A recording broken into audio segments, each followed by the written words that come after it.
The year is 1350. Deep in the Chiltern Hills, a lone craftsman works beneath beech and ash. He is a turner, shaping wood in the heart of the forest. His tools are simple: a rough bench, sharp chisels, and a pole lathe built from the woods around him. With each press of his foot, green wood spins and shavings fly. This is skilled, efficient work, craftsmanship honed by generations. He knows which trees to fell and how to take only what he needs. His knowledge is passed down by practice, a living link to the past. In this quiet clearing, the pole lathe is more than a tool, it's an engine of change.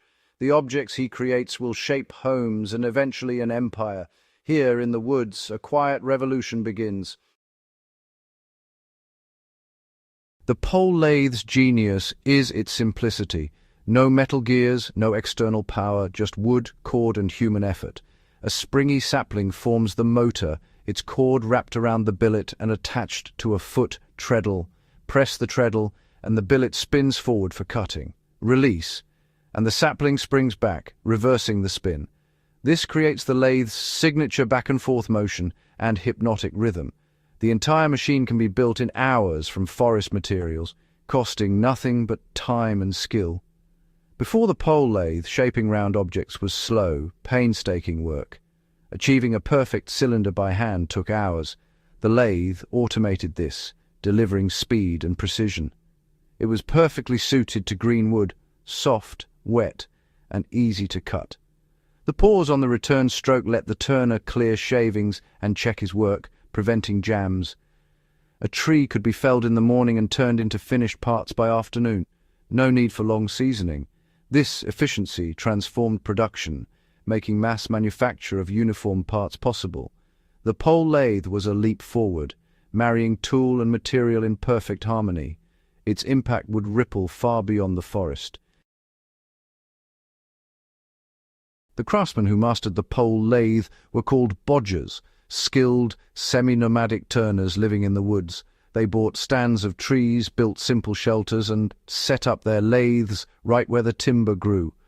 Their lives were self-sufficient and dictated by the seasons, felling trees at dawn, splitting billets, and turning components all day. Often, bodgers worked with family, creating efficient woodland production lines. When they'd made hundreds of chair legs and spindles, they hauled them to towns like High Wycombe to sell to chairmakers. Then they moved on to a new patch of forest, repeating the cycle. Bodgers were neither farmers nor urban artisans. They were independent, mobile, and masters of their environment. Their workshop was the open air, their fortunes tied to the demand for their craft and the health of the woods. They formed a vital link in a decentralized manufacturing chain, supplying the raw parts for England's furniture industry. Their independence and adaptability set them apart. The bodger's life was hard, but it was free. The pole lathe didn't just make shavings, it made an icon, the Windsor chair. This chair, perfected by the bodger's craft, used different woods for different parts, each chosen for its unique properties. Legs and spindles, turned green and round on the lathe, were strong and light.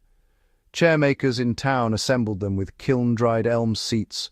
As the green wood dried, joints tightened, creating sturdy, nail-free construction.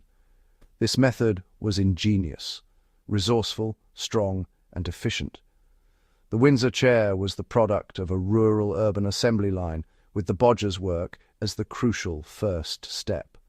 Without the pole lathe's speed and precision, the Windsor chair could never have become so widespread.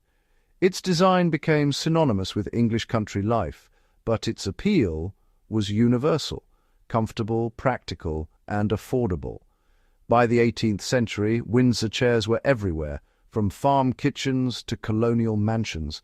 The simple form, born in a forest clearing, became one of England's first great design exports. The humble bodger helped furnish an empire, one spindle at a time.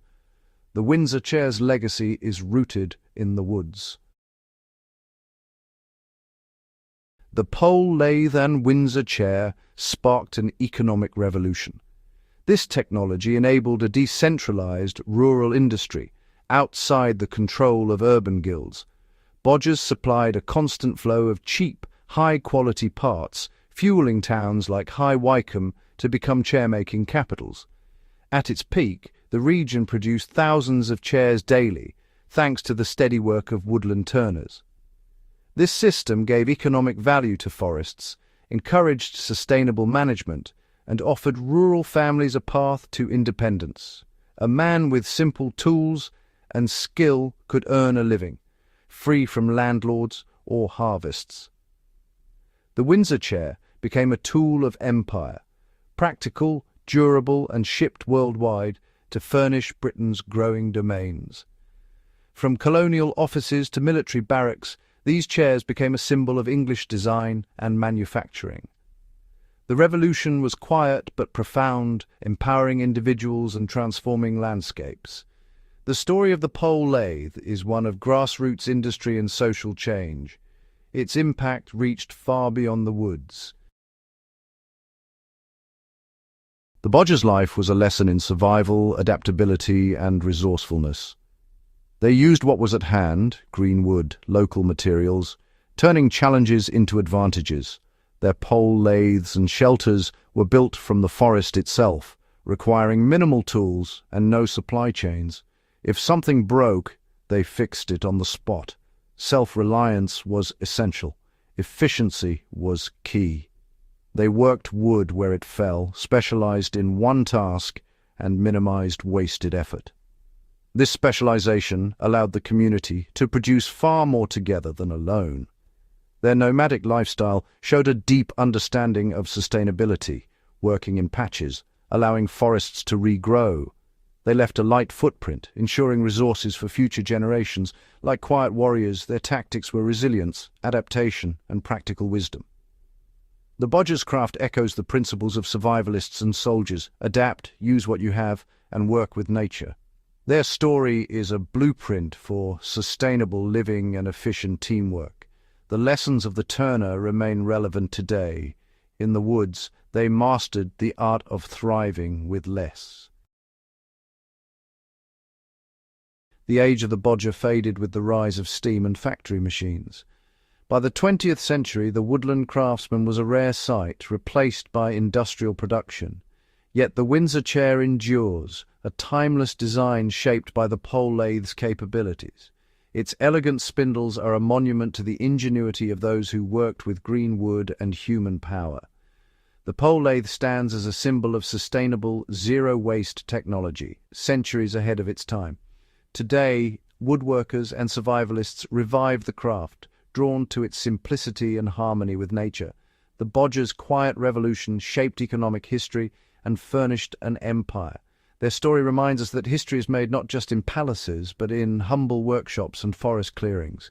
The pole lathe's legacy is one of creativity, resilience, and lasting impact. Its lessons are more relevant than ever. From a lone craftsman in an English forest to the furnishing of a global empire, the pole lathe's journey is remarkable. This simple tool unlocked the potential of the landscape, empowering generations of resilient, adaptable artisans. The Bodgers' lives teach us the value of skill, knowledge, and working with nature. The Windsor chair, their enduring creation, carries this story across the world, a piece of history we can still touch and use. The pole lathe reveals that great change often comes from countless small actions, not grand events. The anonymous Bodgers' daily work shaped economies and cultures more than many royal decrees. History lives in the grain of wood, the design of a chair, and the echoes of a craftsman's treadle in the quiet woods. The pole lathe's legacy is a powerful reminder. Simple ideas, perfectly matched to their environment, can change the world.